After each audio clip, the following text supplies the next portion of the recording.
And right next to him was this person that we sadly lost yesterday. And so I woke up on my Bon Jovi mobile yesterday in beautiful Bristol, and the sun was out, it was gorgeous. And I staggered into the front lounge, and I'm stealing internet access off a hotel across the street. And so it says, welcome to the whatever. I'm like, oh, cool, thank you. And I go to the internet, it's David Bowie dead, and I was in shock. I was clumsy from shock. I just sat there like, whoa. And obviously everyone dies, but some people are so huge that you just don't think mortality is attached to them. And I don't know you, but for me, David Bowie is in my DNA.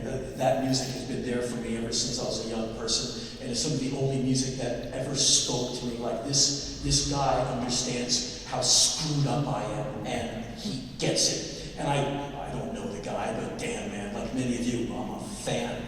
And so Road Manager Ward, the guy who he and I have been circling the globe for about a decade, he had a copy of David Bowie's last record, Black Star. He said, want to hear the last David Bowie record? And I'm like, I'm not sure I do. I'm so racked with sadness and kind of amazement that this has happened, but yeah, put it on.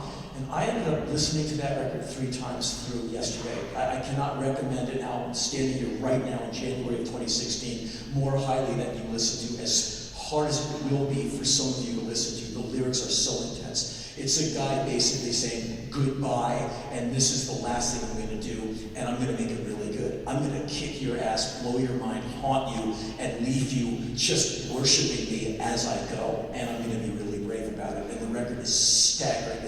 It is supreme. Maybe my favorite work of David Bowie since Scary Monsters. It's absolutely fantastic. Many, many years ago, well, if only I had made it, but it is such a loss, although we know that sadly all of us will eventually shuffle off. You just don't think it could happen to someone like David Bowie, and obviously it does. And it's such a thing. But it is comforting to go on the internet and see how many people are writing very heartfelt things, going, damn man, I miss that guy. And I can't speak for all of you, but I think many of us miss him very much.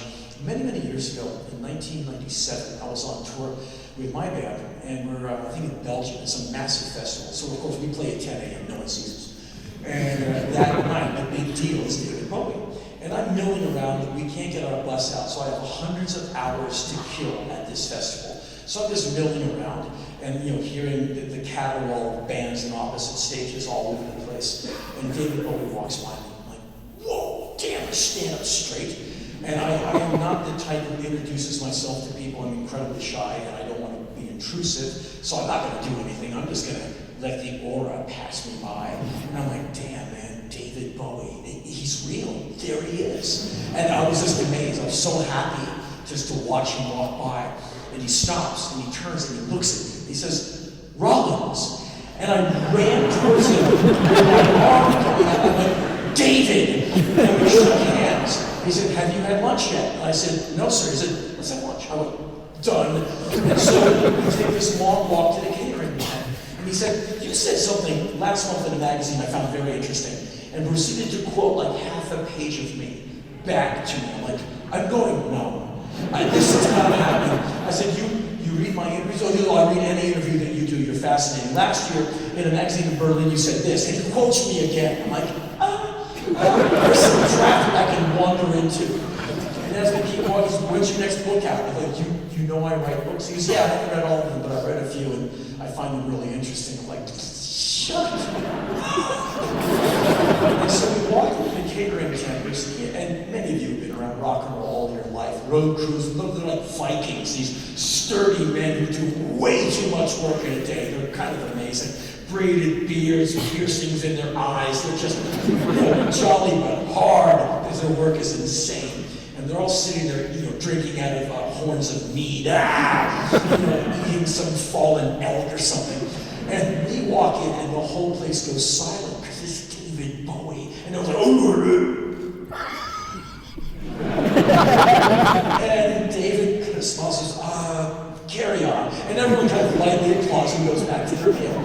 And so David and I get some grub, and we sit down at this table, and we're eating. The conversation goes from everything from surrealism to Iggy Pop to Lou Reed and Hubert Selby, the great author of The Last Exit to Brooklyn, who's a longtime pal of mine. So this is passed away.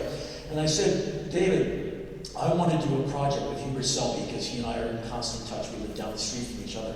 And I want to put him on tape, like reading some of his work. And I think it would be amazing to put Lou Reed on doing some guitar, because I know that Lou Reed is an admirer of Hubert Selby and his writing, but I can't get to Lou Reed. What do you think of a project like that? Do you think that would be cool? And he thought the project would be amazing. Two hardcore New Yorkers together doing something. I said, it sounds great, right? Like on paper, amazing. He said, I agree. I'll get in touch with Lou Reed for you. And I took that to be him just being just grand and polite, like, sure, I've got that. And as we leave the tent, he'll just forget it. My bandmates must have smelled me like, where's Henry? Where's Henry? And they've heard it. He's sitting with David Bowie. So they come running in and they sit down at the table and they introduce us.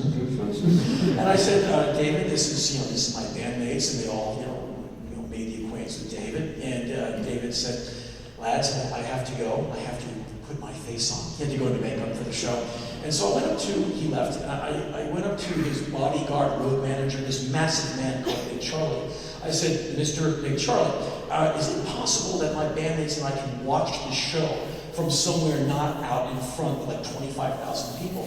He said, yeah, the band is mostly in-ear monitors, there's not a lot of volume on stage, but we have a PA with a full stereo front of house mix on stage right, and you all are invited to attend from the side of the stage with a full mix coming through the monitors. We're like, well, damn. And so David Bowie and his mighty band walks out in front of like a sea of people who just go nuts. I forget what they opened with. I do remember they covered Oh Superman by Laurie Anderson. I thought I was going to pass out. And so we're watching David Bowie from like here to there. And he's magnificent. I mean, he's got the crowd in the palm of his hand. He sings fantastic, and he plays like 2.5 hours. I mean, it was a real damn deal. And I never forgot it. It was just incredible. And so I went back to the tour bus, just kind of numb from the day. And weeks later, I'm back in my micro apartment in New York City, where I was living at the time. And I'm a very solitary person. I don't know many people. I'm not anti-person. Quite the opposite, actually. As the older I get, the more and more I like Homo sapiens. But I just don't know many of them. And so my phone doesn't ring very often, unless it's press or business of some kind. And so I'm back in my tiny apartment, and the phone rings. I'm like, that's odd. Where is it? It's around here somewhere. The phone. I pick it up. I said, this is Henry. Hello, Henry. This is Lou Reed. David said you wanted to talk to me. And my DNA recognized his voice before I did. Like my DNA said, that's the voice. And then when he said it's Lou Reed, I'm like, oh my God. Check yourself for urine, And so we talked about David Bowie, Hubert Selby, and microphones. We had this interesting conversation about microphones and mic placement, what's the right mic in front of a guitar, and all this stuff. It was really cool, and I became buddies with Lou Reed through David Bowie. A phone call I never thought he'd actually really make, but he did. And that's how I'll remember David Bowie, as this guy who invited me to lunch and was incredibly charming and absolutely smashed it to pieces on stage in front of like 50 miles of people. And if you've never checked out his records, I can't tell you what to do, you're all grown up, but you're really in for a treat. They're quite magic, and what he leaves behind is quite astonishing in that one guy, and of course bandmates can put together so much good music. From like 1970 to 1980, there's not a bad note. It's kind of scary how good someone can be. It's right up there with Duke Ellington and Miles Davis, who are pretty much perfect all the way through. Anyway, so hopefully we'll be able to move on somehow. Thankfully, Mr. Bowie left us 800 million hours of great music. The bootlegs are great too. Anyway, here's something else.